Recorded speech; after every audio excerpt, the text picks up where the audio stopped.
Hello friends, എല്ലാവർക്കും എൻ്റെ പുതിയ വീഡിയോയിലേക്ക് സ്വാഗതം.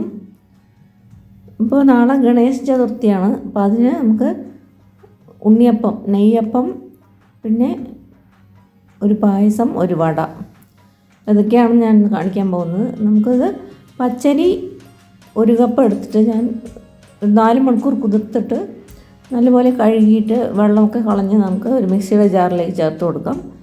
4 മണിക്കൂറെങ്കിലും മിനിമം കുതിർത്ത് വെക്കണം. 2 മുതൽ 4 മണിക്കൂർ വരെ കുതിർത്ത് വെക്കണം. അപ്പോൾ അത് നമുക്ക് വെള്ളമില്ലാതെ മിക്സിയുടെ ജാറിലേക്ക് ചേർത്തിട്ട് നമുക്ക് ആദ്യം ഇതൊന്ന് നല്ലപോലെ ഒന്ന് അരച്ചെടുക്കാം. വെള്ളമൊന്നും തന്നെ ചേർക്കാൻ പാടില്ല, അങ്ങനെ തന്നെ ഒന്ന് അരച്ചെടുത്തിട്ട് വരാം ആദ്യം. അതിനുശേഷം നമുക്കൊരു പാത്രത്തിലേക്ക് ഒരു 1/4 കപ്പ് വെള്ളം ചേർത്തിട്ട് അതിലേക്ക് ഞാൻ 1/4 കപ്പാണ് ഞാൻ ശർക്കര പൊടിച്ചത് ചേർത്ത് കൊടുത്തിരിക്കുന്നത്. നിങ്ങൾക്ക് 1 കപ്പ് ചേർത്താൽ മതിയെങ്കിൽ 1 കപ്പ് ചേർത്താലും മതിയാകും. അപ്പം ഞങ്ങൾക്ക് മധുരം കൂടുതൽ ആവശ്യമുള്ളതുകൊണ്ട് 1/4 കപ്പ് ഞാൻ ചേർത്തിട്ടുണ്ട്. ശർക്കര നല്ലപോലെ പൊടിച്ചിട്ട് തന്നെ ചേർക്കണം, എന്നാലേ നമുക്ക് അളവ് ശരിയാകുള്ളൂ. അപ്പോൾ നമുക്ക് ഒന്ന് ശർക്കര ഉരുകുന്നത് വരെ ഒന്ന് കുക്ക് ചെയ്താൽ മതിയാകും. ശർക്കരയ്ക്ക് നല്ലപോലെ ഒന്ന് അലിഞ്ഞ് ചേർന്ന് കഴിഞ്ഞാൽ സ്റ്റൗ ഓഫ് ചെയ്തിട്ട് നമുക്കൊന്ന് തണുക്കാനായിട്ട് വയ്ക്കാം.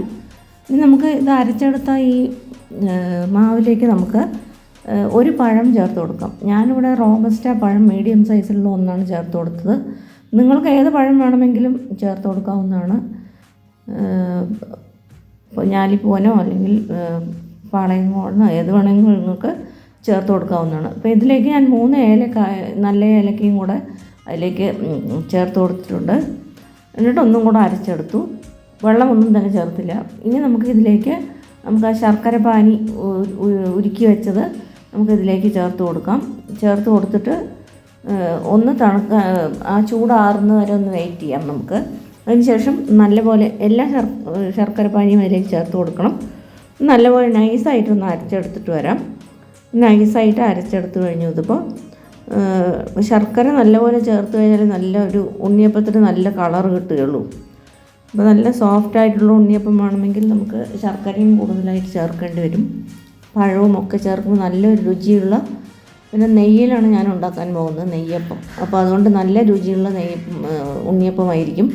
ഒരു പാനിലേക്ക് നമുക്ക് 1 ടീസ്പൂൺ നെയ്യ് ചേർത്ത് കൊടുത്തിട്ട് 1 ടേബിൾ സ്പൂൺ നാളികേരം ചെറുതായി മുറിച്ചത് നമുക്കിതിലേക്ക് ചേർത്ത് കൊടുക്കാം. അപ്പോൾ നാളികേരം കടിക്കാനായിട്ട് ബുദ്ധിമുട്ടുള്ളവർക്ക് വേണമെങ്കിൽ അങ്ങനെ തന്നെ ചിരകിയിട്ടും അങ്ങനെ തന്നെ ചേർത്ത് കൊടുക്കാവുന്നതാണ്.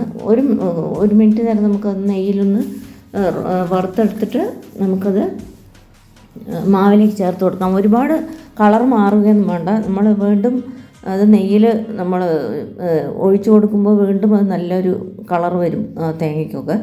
പിന്നെ അതിലേക്ക് നമുക്ക് ചുക്ക് പൊടി ഒരു 1/4 ടീസ്പൂൺ ചേർത്ത് കൊടുക്കാം. എന്നിട്ട് നമുക്ക് നല്ലപോലെ ഇളക്കി യോജിപ്പിച്ച് ഒരു 2 മിനിറ്റ് നല്ലപോലെ ഇളക്കി യോജിപ്പിച്ചിട്ട് 2 മണിക്കൂർ നമുക്ക് അത് മാറ്റി വയ്ക്കാം. അതിനുശേഷം ഞാൻ നെയ്യിലാണ് ഉണ്ടാക്കാൻ പോകുന്നത്. ഇതുപോലെ ഉണ്ണിയപ്പം പാനിലേക്ക് നെയ്യ് ഒഴിച്ച് കൊടുത്തിട്ട് നമുക്ക് ഈ മാവ് കോരി ഒഴിച്ച് കൊടുക്കാം. 2 സൈഡും നല്ലപോലെ ലോ ഫ്ലെയിമിൽ വെച്ച് തന്നെ നമുക്കിത് വേവിച്ചെടുക്കണം, ഫ്രൈ ചെയ്തെടുക്കണം.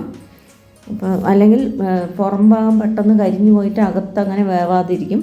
അതുകൊണ്ട് ലോ ഫ്ലെയിമിൽ തന്നെ കുക്ക് ചെയ്യാനായിട്ട് ശ്രദ്ധിക്കണം. അപ്പോൾ നല്ലപോലെ 2 സൈഡും മറിച്ചിട്ട് കൊടുത്തിട്ട് ഇതുപോലെ ഗോൾഡൻ ബ്രൗണായി വരുമ്പോൾ നമുക്ക് ഉണ്ണിയപ്പം അതിൽ നിന്ന് മാറ്റിയെടുക്കാം. അപ്പോൾ നല്ല സോഫ്റ്റ് ആയിട്ടുള്ള നല്ല രുചിയുള്ള നെയ്യപ്പം ഇവിടെ റെഡിയാവും. അപ്പോൾ നിങ്ങളെല്ലാവരും ഈ റെസിപ്പി ഉണ്ടാക്കി നോക്കണം ഈ ഗണേശ ചതുർത്ഥിക്ക്. അപ്പോൾ നിങ്ങൾ ആദ്യമായിട്ടാണ് എൻ്റെ ചാനൽ കാണുന്നതെങ്കിൽ ഒന്ന് സബ്സ്ക്രൈബ് ചെയ്യാൻ മറക്കരുത് കൂട്ടുകാരെ. കൂടെ തന്നെ ബെൽ ബട്ടണും കൂടെ ഒന്ന് പ്രസ് ചെയ്ത് കൊടുത്താൽ ഓൾ എന്നുള്ള ഓപ്ഷനും കൂടി ക്ലിക്ക് ചെയ്ത് കൊടുത്താൽ ഞാനിടുന്ന വീഡിയോൻ്റെ നോട്ടിഫിക്കേഷൻ നിങ്ങൾക്ക് കിട്ടുന്നതായിരിക്കും. അപ്പോൾ അടുത്തായിട്ട് നമുക്ക് നല്ല പിങ്ക് കളറിലുള്ള പാൽ പായസം എങ്ങനെ ഉണ്ടാക്കാമെന്ന് നോക്കാം. അപ്പോൾ അതിന് ഞാനൊരു ചെറിയ കപ്പിൽ 1/2 കപ്പ് അരിയാണ് എടുത്തത്. നമുക്ക് കുത്തരിയോ അല്ലെങ്കിൽ പച്ചരിയോ ഏത് വേണമെങ്കിലും എടുക്കാം.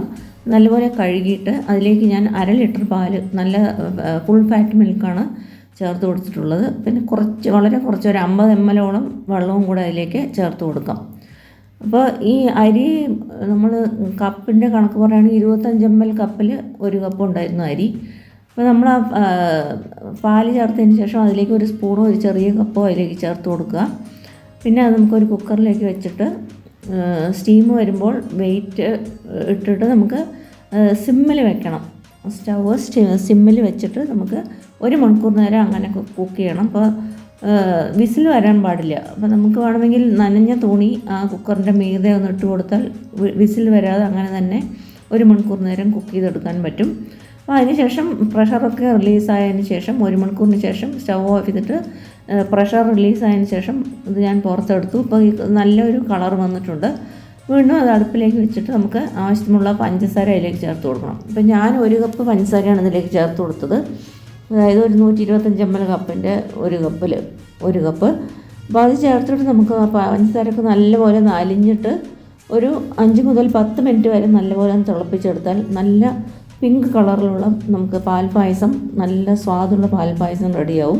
അപ്പോൾ ഇതിൽ മിൽക്ക് മെയ്ഡോ അങ്ങനത്തെ കണ്ടൻസ്ഡ് മിൽക്ക് ഒന്നും തന്നെ ചേർക്കുന്നില്ല. അപ്പോൾ ഇതുപോലെയുള്ള നിങ്ങളും ട്രൈ ചെയ്ത് നോക്കുക. അപ്പോൾ ഇനി ഓണത്തിനും ഒക്കെ നിങ്ങൾക്കിത് ഉണ്ടാക്കാവുന്നതാണ്. അപ്പോൾ നാളെ ഈ ഗണേശ ചതുർത്ഥിക്കും വേണമെങ്കിൽ ഉണ്ടാക്കാം. നല്ല പിങ്ക് കളറിലുള്ള പാൽപ്പായസവും റെഡിയായി. അപ്പോൾ അടുത്തതായിട്ട് നമ്മൾ പരിപ്പ് വടയാണ് ഉണ്ടാക്കാൻ പോകുന്നത്. അപ്പോൾ അതിന് ഞാൻ വൈറ്റ് പീസ് പരിപ്പ് ഇവിടെ കിട്ടില്ല. അതുകൊണ്ട് ഞാൻ വൈറ്റ് പീസ് തന്നെ 8 മണിക്കൂർ നേരം കുതിർത്ത് വെച്ചിരുന്നു. പിന്നെ ബാക്കി തോരപ്പരിപ്പ്, കടലപ്പരിപ്പ്, ഉഴുന്ന് പരിപ്പ്. അപ്പോൾ അതിൻ്റെ മെഷർമെൻറ്റ് പറയുകയാണെങ്കിൽ 1/2 കപ്പ് ഞാൻ പീസ് എടുത്തു, 1/4 കപ്പ് തോരപ്പരിപ്പ്, പിന്നെ ഉഴുന്ന് പരിപ്പും കടലപ്പരിപ്പും കൂടി ചേർന്ന് 1/4 കപ്പ്. അത് നമുക്ക് 2 മണിക്കൂർ കുതിർത്താൽ മതിയാകും. അതിന് ശേഷം നമുക്ക് വെള്ളമൊക്കെ കളഞ്ഞിട്ട് മിക്സിയുടെ ജാറിലേക്ക് ചേർത്ത് കൊടുക്കാം. പിന്നെ അതിലേക്ക് നമുക്ക് കുറച്ച് മല്ലിയിലയും കുറച്ച് കറിവേപ്പിലയും വളരെ ചെറിയ കഷ്ണം ഒരു ഇഞ്ചിയും കൂടെ ചേർത്ത് കൊടുക്കാം. പിന്നെ നമുക്കതിന് വറ്റൽമുളക് ഒരു 2-3 നിങ്ങളുടെ എരിവിനനുസരിച്ച് ചേർത്ത് കൊടുക്കാവുന്നതാണ്. അപ്പോൾ അതും ചേർത്തിട്ട് ഇതൊന്ന് നമുക്ക് നല്ല തരിതരിപ്പായിട്ട് അരച്ചെടുക്കണം. വെള്ളമൊന്നും തന്നെ ചേർക്കേണ്ട ആവശ്യമില്ല. വെള്ളം വേണമെങ്കിൽ 1-2 ടേബിൾ സ്പൂൺ ചേർത്ത് കൊടുത്താൽ മതിയാകും. അപ്പോൾ നല്ല തരിതരിപ്പായി അരച്ചെടുത്തതിന് ശേഷം അതിലേക്ക് നമുക്ക് കായപ്പൊടി ഒരു 1/4 ടീസ്പൂൺ ചേർത്ത് കൊടുക്കാം. പിന്നെ ആവശ്യത്തിനുള്ള ഉപ്പ് ഒരു 1/2 ടീസ്പൂൺ ഞാൻ ചേർത്ത് കൊടുത്തിട്ടുണ്ട്. നിങ്ങളുടെ സ്വാദിനനുസരിച്ച് നിങ്ങൾക്ക് ചേർത്ത് കൊടുക്കാവുന്നതാണ്. ഇപ്പോൾ ഇതിൻ്റെയും കപ്പ് ഞാൻ 125 ml കപ്പിൽ 1/2 കപ്പ് മെഷർമെൻറ്റാണ് ഞാൻ പറഞ്ഞത്. അപ്പോൾ എല്ലാം കൂടി നല്ലപോലെ ഒന്ന് ഇളക്കി യോജിപ്പിച്ചിട്ട് നമുക്ക് ചൂടായ എണ്ണയിൽ നമുക്ക് ഈ വട ഉണ്ടാക്കിയെടുക്കാം. ഇതുപോലെ കയ്യിൽ വെച്ചിട്ട് പരത്തിയെടുത്തിട്ട് ചൂടായ എണ്ണയിലേക്ക് ഇട്ട് കൊടുത്തതിന് ശേഷം ലോ ഫ്ലെയിമിൽ വെച്ച് തന്നെ നമുക്ക് ഇത് വറുത്തെടുക്കണം. നമ്മൾ ലോ ഫ്ലെയിമിൽ വെച്ച് വട ഉണ്ടാക്കുമ്പോൾ നല്ല ക്രിസ്പായിട്ടുള്ള വട നമുക്ക് കിട്ടുകയുള്ളൂ. നല്ല ക്രിസ്പി ആയിട്ടുള്ള നല്ല വട തന്നെ നമുക്ക് ഉണ്ടാക്കിയെടുക്കാൻ പറ്റും. അപ്പോൾ 2 സൈഡും നല്ലപോലെ മറിച്ചിട്ട് കൊടുത്തതിന് ശേഷം നല്ല ഗോൾഡൻ കളറായി വരുമ്പോൾ നമുക്ക് സ്റ്റവ് ഓഫ് ചെയ്തിട്ട് നമുക്ക് വടയൊക്കെ എടുത്തതിലേക്ക് മാറ്റാവുന്നതാണ്. അങ്ങനെ എല്ലാ വടയും നമുക്കതുപോലെ ഉണ്ടാക്കിയെടുക്കാവുന്നതാണ്. അപ്പോൾ ഇന്നത്തെ ഈ 3 വീഡിയോവും നിങ്ങൾക്ക് എല്ലാവർക്കും ഇഷ്ടപ്പെട്ട് കാണുമെന്ന് വിചാരിക്കുന്നു. അപ്പോൾ വീഡിയോ ഇഷ്ടപ്പെട്ടാൽ ലൈക്ക് ചെയ്യാനും എൻ്റെ ചാനൽ സബ്സ്ക്രൈബ് ചെയ്യാനും മറക്കരുത് കൂട്ടുകാരെ. അപ്പോൾ ലോ ഫ്ലെയിമിൽ തന്നെ വെച്ച് നമുക്ക് ഫ്രൈ ചെയ്തെടുക്കണം. അപ്പോഴാണ് നല്ല ക്രിസ്പി ആയിട്ടുള്ള വട കിട്ടുകയുള്ളൂ. അല്ലെങ്കിൽ പുറം ഭാഗം പെട്ടെന്ന് തന്നെ കരിഞ്ഞു പോകും, അകത്ത് അങ്ങനെ വേവാതെ അങ്ങനെ തന്നെ ഉണ്ടാവും. അപ്പോൾ അത് 2 സൈഡും നമുക്ക് മറിച്ചിട്ട് കൊടുക്കാം. അപ്പോൾ നല്ല കളറൊക്കെ മാറി നല്ലൊരു ഗോൾഡൻ കളറായി വരുന്നുണ്ട്. അപ്പോൾ എണ്ണയുടെ ആ സൗണ്ടും ഒക്കെ നിൽക്കും, ബബിൾസും ഒക്കെ നിൽക്കും. ആ സമയത്ത് നമുക്കിത് കോരി മാറ്റാവുന്നതാണ്. അപ്പോൾ നമ്മുടെ നല്ല ക്രിസ്പി ആയിട്ടുള്ള പരിപ്പ് വടയും റെഡിയായി. അപ്പോൾ ഇന്നത്തെ ഈ 3 വീഡിയോവും നിങ്ങളെല്ലാവരും തീർച്ചയായിട്ടും ഈ റെസിപ്പി ഉണ്ടാക്കി നോക്കണം. വീണ്ടും ഒരു പുതിയ റെസിപ്പിയുമായി കാണുന്നതുവരെ നന്ദി, നമസ്കാരം. Thanks for watching.